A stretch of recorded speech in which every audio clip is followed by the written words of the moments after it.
오늘 함께 볼 하나님 말씀은 구약 성경 시편 45편 9절에서 11절까지 말씀입니다. 구약 성경 시편 45편 9절에서 11절까지 말씀입니다.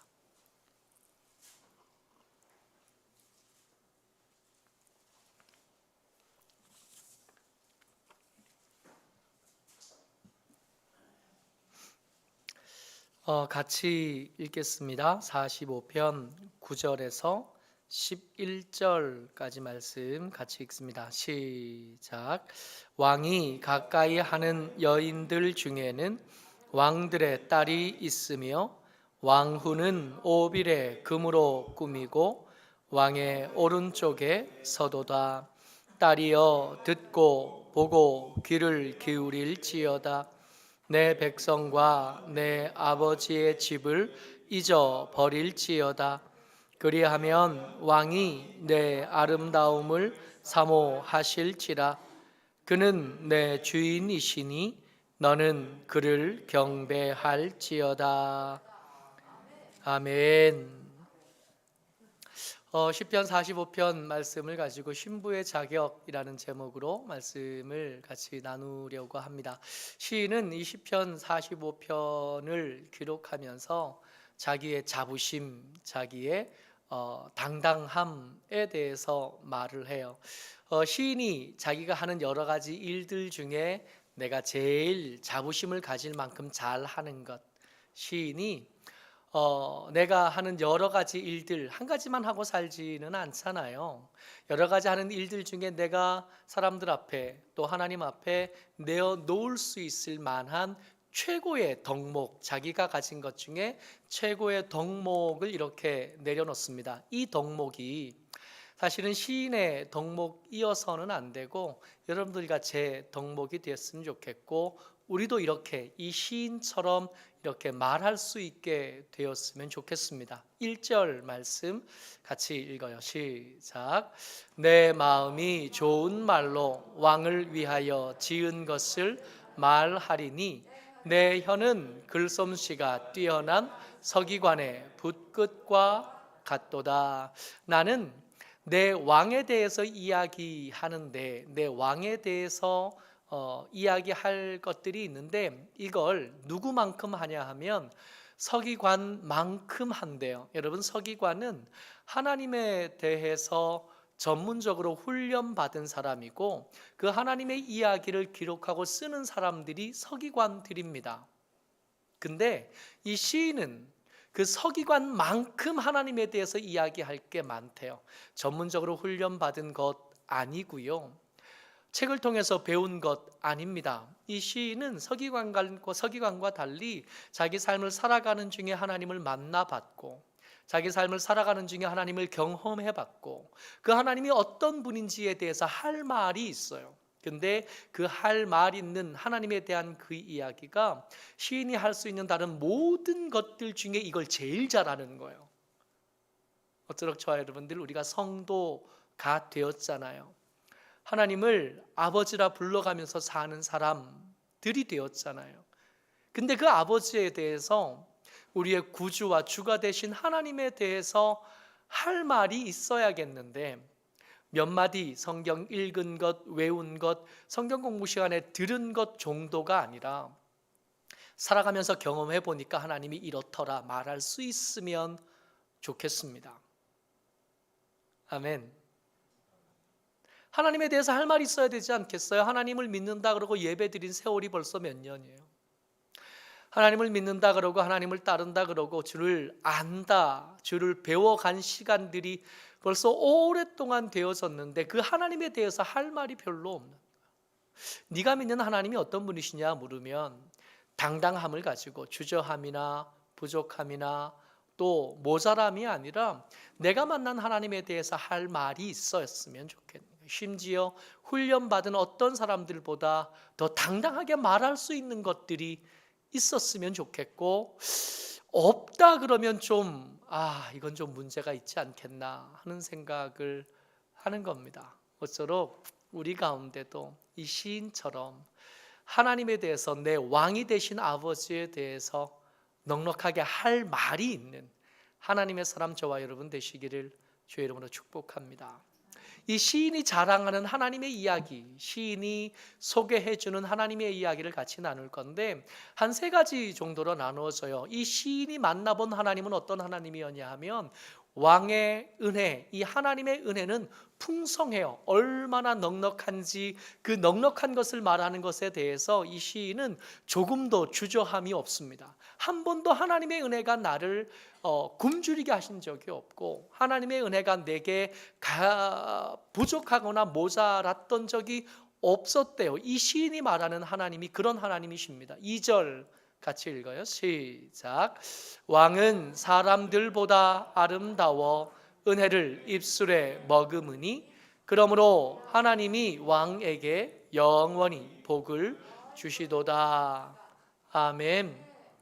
왕을 소개해 주는데 이 왕은 어떤 왕이시냐면 사람보다 아름답고 은혜를 그 입술에 머금었대요. 그래서 그가 하는 말들로 그 주변이 풍성하고 넉넉하게 적셔질 수 있답니다. 이 머금다 할 때 쓰였던 머금다라는 단어가 쏟다, 흐르다, 쏟아져 나오다라는 뜻이에요. 다윗이 내 잔이 넘치나이다 노래했었잖아요. 다윗의 잔이 넘칠 수 있었던 것은 왕이신 하나님의 입에서 쏟아져 나온 하나님의 은혜 때문이었던 겁니다. 어떤 것도 우리가 마음속에 삶 속에 이렇게 집어넣고 충분하다, 넘친다 말할 수 있는 것들을 만나는 것들은 사실은 불가능하거든요. 최근에 교회 몇몇 분들이 이사를 준비하면서 옆에 같이 기도하고 같이 집 보러도 다녔는데 여러분 항상 이 집이 그렇지 않던가요? 이 집이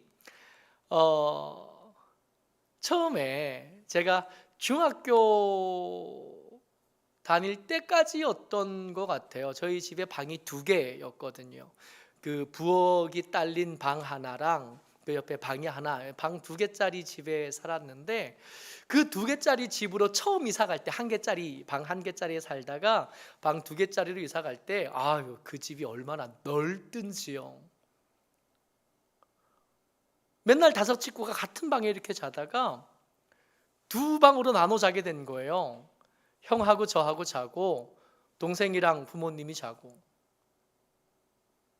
근데 그 방이 그리 넓지 않다는 것, 그렇게 넉넉하지 않다는 걸 알게 되는데 한 2달도 채 안 걸렸던 것 같아요. 그때까지만 해도 집에 이게 찬물도 물 나오지 않았었는데 이게 군대에 갔다 오니까 저 군대 가 있는 사이에 집이 이사를 해서 군대 휴가 나와가지고 집이 어디예요? 물어서 집을 찾아갔는데 그때 이제 아파트로 가서 보니까 따뜻한 물도 나오고 이게 다 아파트니까 그랬죠. 그때 군대 휴가 와서 집에 갔더니 그 집이 참 좋은 거예요. 15층에 있는 그 아파트가 너무 좋았는데 그 집도 그리 좋은 집이 아니라는 걸 아는데 얼마 걸리지 않았던. 여러분 마찬가지 아닐까요? 여러분 우리 마음이라는 이 그릇, 히브리 사람들은 이 마음을 심장이나 폐나 창자나 이런 것처럼 몸속에 있는 기관으로 생각을 해요. 마음이라는 게 그릇이에요. 그릇. 그 그릇에 이것저것을 갖다 넣는 거예요. 넣으면 언젠가는 이게 넘쳐야 되는데 신기하게도 이 마음의 크기가 굉장히 큰데 점점 커지기도 한다는 겁니다. 어떤 걸 갖다 넣어도 그게 금방 너무 많이 빈자리가 있는데 하는 걸 눈치채게 되는 거예요. 금방 이게 귀하고 바라던 것, 원하던 것을 갖다 넣으면 꽉 찬 듯한데 며칠 지나지 않아서 그릇이 그 채워놓은 것보다 훨씬 더 커져 있다는 걸 발견하게 되는 거예요. 그래서 매번 우리는 그 다음을 그 채워넣을 다른 것들을 계속 구하면서 살다가 그렇게 늙어가고 그렇게 계속 갈급하고 계속 모자라다고 느끼고 계속 탐욕 가운데 시달리며 살다가 하나님 앞에 가는 거예요. 그런데 하나님 말씀은 이 시인이 말하는 겁니다. 세상 모든 것들이 다 그랬는데 왕의 입술에서 나온 그 은혜가 나를 채우더라 말하고 있는 거예요. 끊임없이 쏟아져 나오는 것들로 그 끊임없이 하나님의 입에서 쏟아져 나오는, 왕의 입에서 쏟아져 흘러나오는 것들이 내 그릇이 늘어나는 속도보다 채워지는 속도가 훨씬 더 앞서더라는 거예요. 이 은혜를 맛봤던 다윗이 그렇게 노래했던 겁니다. 내 잔이 넘치나이다. 시인이 왕을 소개하는 중입니다. 첫 번째 왕은 어떤 분이셨냐 하면 그 입에서 아름다운 은혜가 끊임없이 쏟아져 나오는 분이셨다면, 두 번째 이 소개하는 왕이 시인이 소개하는 왕은 용맹하고 강한 왕이시라는 거예요. 말씀 같이 읽습니다. 5절 말씀이요. 같이요. 시작. 왕의 화살은 날카로워 왕의 원수의 염통을 뚫으니 만민이 왕의 앞에 엎드러지도다.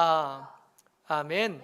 시인이 경험해 본 하나님은, 시인이 경험해 본 왕은 그 옆에 있을 때 실패를 걱정하지 않아도 되고 패배를 걱정하지 않아도 돼요. 이 왕은 기꺼이 백성들의 앞에서 전쟁을 치르실 수 있을 만큼 백성들을 사랑하실 뿐만 아니라 그 백성들의 싸움을 대신하는 것에서 조금 더 머뭇거리지 않는 그런 왕이시라는 겁니다. 성경에서 말씀해 주시는 왕, 성경에서 보여주는 왕의 원래의 모습은 어떤 거냐 하면 백성들의 싸움을 대신 싸우는 직분, 이게 왕이라는 직분이 해야 될 의무이거든요.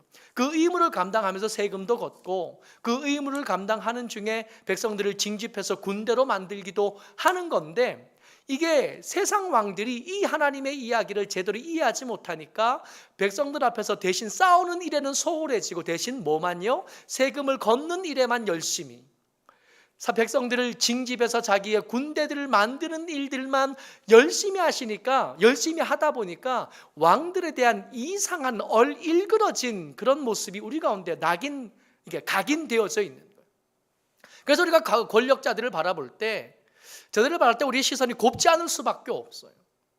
저들이 뭔가를 할 때 백성들을 위해서 하는 것이 아니라 자기 권력을 위해서 하지, 자기 부귀를 위해서 하지 하는 생각이 먼저 드는 것은 그동안 너무 많이 당해봤기 때문입니다. 성경에서 왕 이야기를 할 때 하나님이 말씀하시는 왕은 그런 왕이 아니거든요.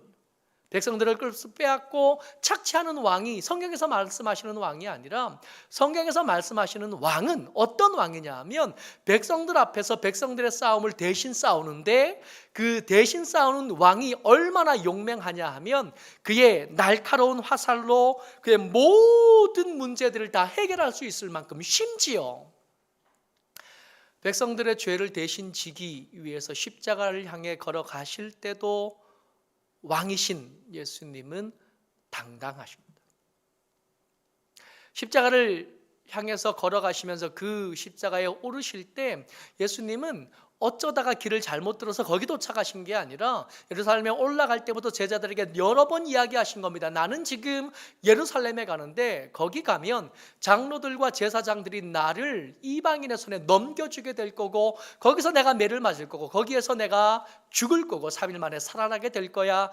이게 예루살렘으로 올라가면서 하셨던 말씀입니다.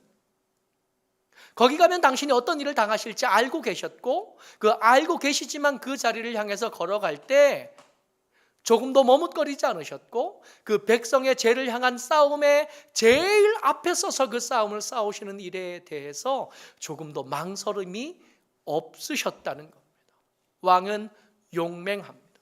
그래서 그 왕의 그늘에 있을 때 우리는 패배를 걱정하지 않아도 되고, 그 왕의 그늘에 있을 때 우리는 주눅들지 않아도 되고, 우리의 가난함 때문에, 우리의 무지함 때문에, 우리의 연약함 때문에 세상 가운데서 그렇게 주눅들어 살지 않아도 되는, 우리의 왕이신 아버지가 강하시니까, 우리의 왕이신 아버지께서 용사이신데 용맹한 용사이신 그 아버지가 내 싸움을 대신 싸우기에 기꺼이 그 싸움을 대신 싸우고 망설이지 않으시는 분이시니까 우리가 주눅들지 않을 이유가 되십니다.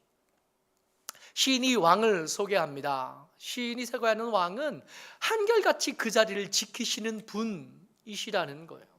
여러분, 우리가 하나님에 대해서 성경을 통해서 여러 번 읽어왔잖아요. 45편 6절 말씀입니다. 한 번 더 같이 읽어요. 시작. 왕이여 하나님이여 주의 보좌는 영원하며 주의 나라의 규는 공평한 규이니이다. 왕은 정의를 사랑하고 악을 미워하시니 그러므로 하나님 곧 왕의 하나님이 즐거움의 기름을 왕에게 부어 왕의 동료보다 뛰어나게 하셨나이다. 여러분, 하나님에 대해서, 이 왕에 대해서 시인이 소개하는데, 이 왕은 어떤 분이시냐면 정의를 사랑하시는 분이시래요. 그리고 이 왕은 영원히 공평한 기준을 가지고 세상을 통치하시는 분이시래요. 여러분, 이런 이야기 우리가 한두 번 얘기 들은 거 아니잖아요. 하나님은 정의로운 분이시다, 하나님은 공의의 하나님이시다, 이런 얘기를 우리는 창세기에서도 들었고요, 출애굽기에서도 들었고요, 왕들의 이야기 열왕기에서도 들었고요, 나라가 망해갈 때 선지서를 통해서도 들었고요, 예수님이 오셔서 복음을 말씀하실 그때도 우리는 들었고요, 심지어 계시록에서도 하나님은 공의로우시며 정의로운 분이시다 한 얘기를 매번 들어온 거예요. 하나님은 항상 그 자리에 계셨다. 공평한 규로 세상을 정확한 기준과 한결같은 기준으로 세상을 다스리는 분이시다 하는 얘기를 매번 들어왔어요. 세상이 처음 만들어질 때도 그러셨고, 하나님께서 당신의 백성들을 선택할 때도 그러셨고, 그 백성들을 이끌어 광야로 나올 때도 그러셨고, 나라를 이루어 왕을 세우셨을 때도 그러셨고, 그 나라가 망해갈 때도 여전히 그 자리에 계셨고, 예수님께서 하나님 나라의 복음을 전할 때도 그러셨고, 그 세상의 종말을 말씀하실 때도 여전히 하나님은 정의와 공의를 사랑하시고 공평한 규를 가지고 그 자리에 앉으셔서 세상을 다스리는 분이셨다고요. 항상 한 자리에 계셔 주시는 거예요. 근데 이 하나님께서 항상 같은 자리에 계시다 하신 이 말씀이 하나님을 도구로 사용해 보겠다 하는 사람들에게는 절망으로 다가옵니다. 안 움직여 주시니까. 하나님께서 내 도구가 되셔서 내 삶의 문제와 내 탐욕과 내 이기심을 만족하게 하는데, 그 하나님을 이용하고 싶어하는 사람들에게 이 하나님은 요지부동에 도무지 그 자리를 옮기실 생각이 없으시니까. 여러분, 창세기부터 계시록까지 같은 자리를 지키신 분이 우리가 100일 금식을 한다고 해서 따라오시겠어요? 한번 생각을 해보자고요. 하나님이 그 자리를 지키시기 시작한 게 창세기부터 요한계시록까지 한결같이 그 자리에만 계셨던 분이셔요. 근데 그 하나님을 이용해서 내가 좀 세상에서 이름을 얻어보겠다 하면, 그 하나님을 끌어와서 나를 위한 도구로 사용하겠다 하면 그 하나님이 움직이시겠냐고요. 만약에 하나님을 도구로 사용해서 뭔가 좀 해보겠다 하는 사람들에게 이 하나님의 한결같음은 절망일 수밖에 없습니다. 그런데 만약에 그렇게 하나님을 이용할 사람 말고 하나님을 사모해서 하나님을 찾아가고 싶은 사람에게 하나님의 한결같음은 축복일 수밖에 없어요. 왜요? 거기 계시거든. 이 하나님에 대한 새로운 정보를 탐색할 필요가 없어요. 이 하나님이 어디 계신가를 알기 위해서 더 저명한 어떤 사람을 찾아가서 더 정확한 지도를 얻거나 더 최신형의 지도로 업데이트된 내비게이션을 구입할 필요가 없어요. 하나님은 계속 거기 계셨어요. 그러니까 찾기를 원한다면, 거기를 가기를 원한다면 아주 오래된 정보라도 제 역할을 충분히 감당할 수 있습니다. 항상 거기 계셨으니까. 창세기 때도 거기 계셨던 하나님이 요한계시록 때까지 여전히 거기 계신 그 하나님을 찾는데, 그 하나님을 찾아서 구하기를 원하고 그 옆에 있기를 원하고 그를 따라다니기를 원하는데, 갑자기 내가 찾아가겠다 그러니까 하나님께서 뒷걸음으로 물러나시거나, 내가 그 하나님을 찾기를 원하는데 하나님께서 갑자기 얼굴을 바꾸시거나, 그럴 리가 없다는 거예요. 그러니까 어떤 이들에게 하나님의 한결같음은 절망이겠지만, 어떤 사람에게 하나님은 그 한결같음으로 찾아지기를 원하시고 사람들이 당신에게 찾아오기를 기다리시는 그런 하나님이시라는 거죠. 지금 시인이 왕이신 하나님에 대해서 이야기하고 있습니다. 근데 그 왕은 어떤 분이셨냐 하면 은혜가 풍성하셔요. 세상 어떤 것으로도 채워지지 않던 내 이 큼직한 그릇이 하나님의 입에서 쏟아져 나오는 그 말씀으로, 그 은혜로 넉넉하게 채워질 뿐만 아니라 주변을 적시게까지 할 수 있는 그 풍성한 은혜가 있는 그분이 왕이셨어요.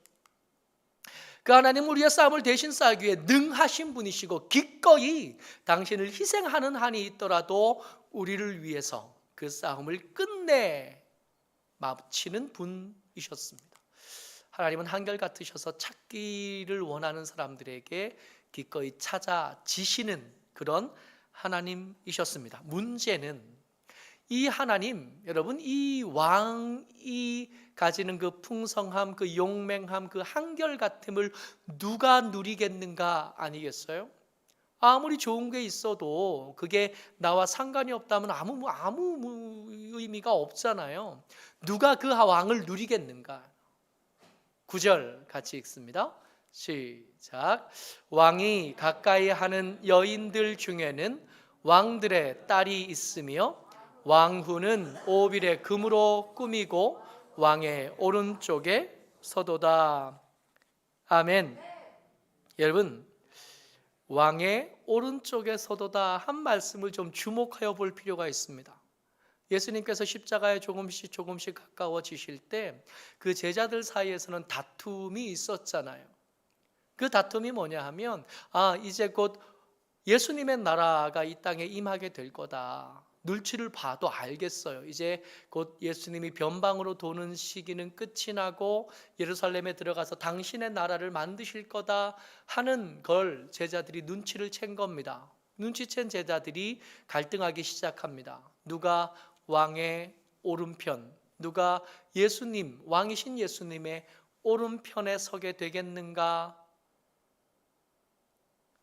오늘 우리가 이 말씀을 통해서 힌트를 좀 얻었으면 좋겠어요. 제자들이 미처 몰랐던 거예요. 왕의 오른편에 서는 방법을 몰랐던 겁니다. 왕의 오른편에 누가 서요? 왕이 가까이 하는 여인들 중에 왕들의 딸이 있으며 왕후는 오빌의 금으로 꾸미고 왕의 오른쪽에 서도다. 시인이 이 왕의 오른편에 서는 사람들을 묘사하는데 어떤 모습으로 묘사하냐 하면 그의 신부의 모습으로 묘사한다는 거예요. 그러니까 왕의 오른편에 누가 서냐 하면 그의 부하, 가장 믿음직한 제자가 서는 게 아니라 누가 서요? 신부가 서는 자리예요. 다시 한번요. 제자들이 오해한 게 있습니다. 제자들이 오해한 건 예수님에게서 가장 신음받고 가장 능력 있는 제자가 되면 그러면 예수님의 오른편에 서게 되겠다. 아니었던 거예요. 그런 게. 왕의 오른편, 왕의 보좌의 오른편에 누가 서냐 하면 왕의 신부가 거기에 섭니다. 근데 왕의 신부, 그러면 왕의 신부가 되려면 어떤 자격을 갖춰야겠나? 먼저 여러분 한번 힌트를 얻어야 될 것이 아브라함이 그 아들 이삭의 아내, 며느리 될 사람을 구하려고 자기의 늙은 종을 자기가 나왔던 동네로 이렇게 보내잖아요. 보낼 때 이 늙은 종이 지혜로운 사람이라 이 주인의 뜻을 좀 더 자세히 살피기를 원해서 질문을 합니다.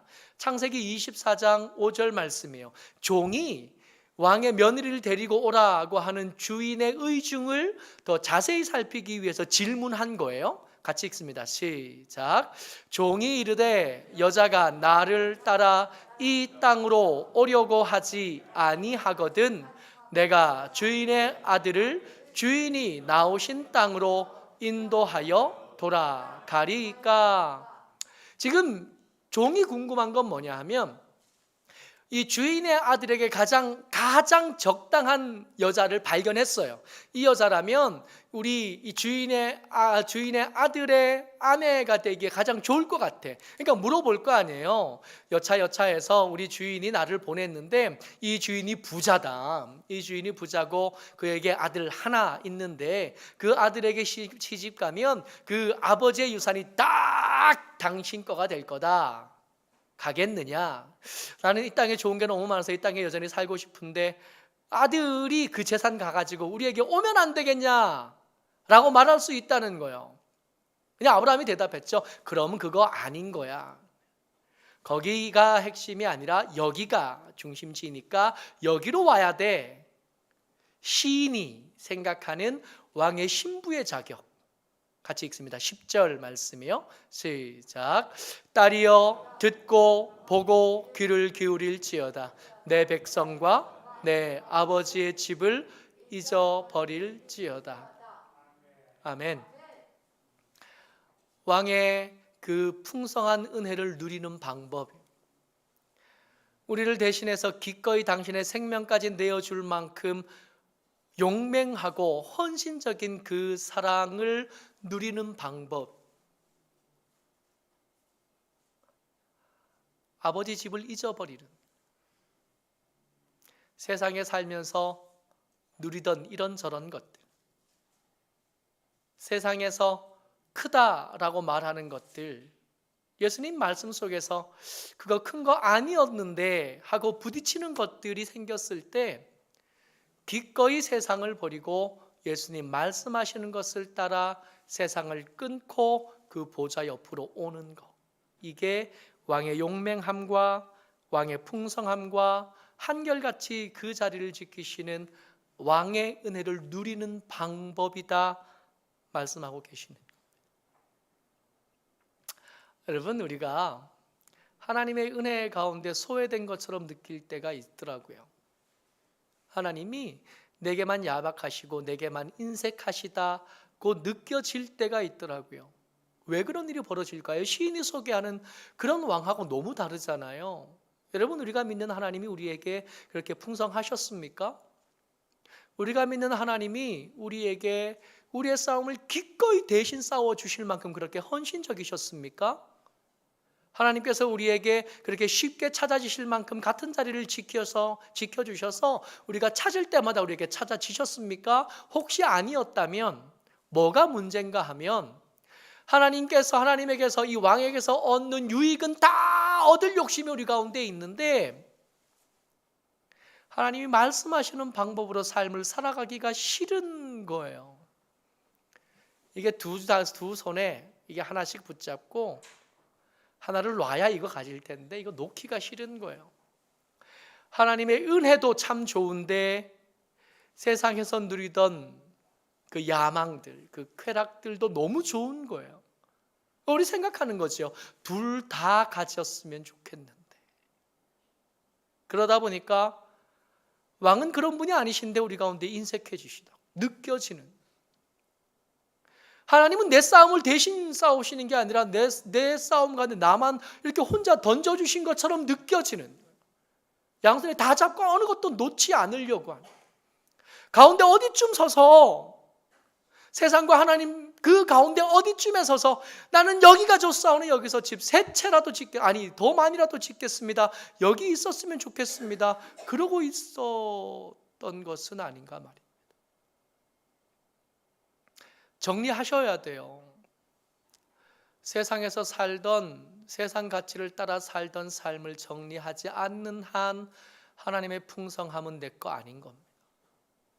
세상에서의 삶을 정리하지 않고 계속 고집부리고 미련을 두고 있는 한 하나님은 우리 싸움을 대신 싸울 수가 없어요. 하나님을 찾고 그 옆에 머물려면 여기를 떠나는 수밖에 없고 여기서 조금씩 더 멀어지는 수밖에 없습니다. 정말 감사한 것은 한 걸음만 움직여도 더 가까워진다는 거예요. 하나님 항상 거기 계시니까 우리가 만약에 지금 누리던 것들, 지금 세상에서 주는 그것들 조금만 놓으면 조금은 더 가까워지게 될 겁니다. 언제든지 거기 계시니까 조금 놓으면 더 가까워지는, 조금 놓으면 더 가까워지는, 어제와 오늘이 다를 수 있는, 비록 멀긴 하지만 반드시 가까워질 수 있는, 어쩔 이 말씀을 기억할 수 있으면 좋겠습니다. 딸이여 듣고 보고 귀를 기울일지어다. 누구에게요? 왕이신 아버지께 귀를 기울여서 그에게 있는 그 풍성함, 그 용맹함, 그 헌신적인 사랑을 듣고 보고 배워서 귀를 기울이고 세상 것보다 이게 얼마나 더 귀한지 안 다음에 예전에 누리던 백성들을 좀 끊어내, 아버지 집에 있던 여러 가지 것들을 좀 끊어내고 내려놓으신 다음에 하나님께로 한 걸음을 가면 하나님의 은혜가 얼마나 넉넉했는지, 하나님의 헌신적인 사랑이 우리에게 얼마나 귀한지 우리 가운데 점점 더 가까이 누리게 될 줄을 믿습니다. 기도하겠습니다.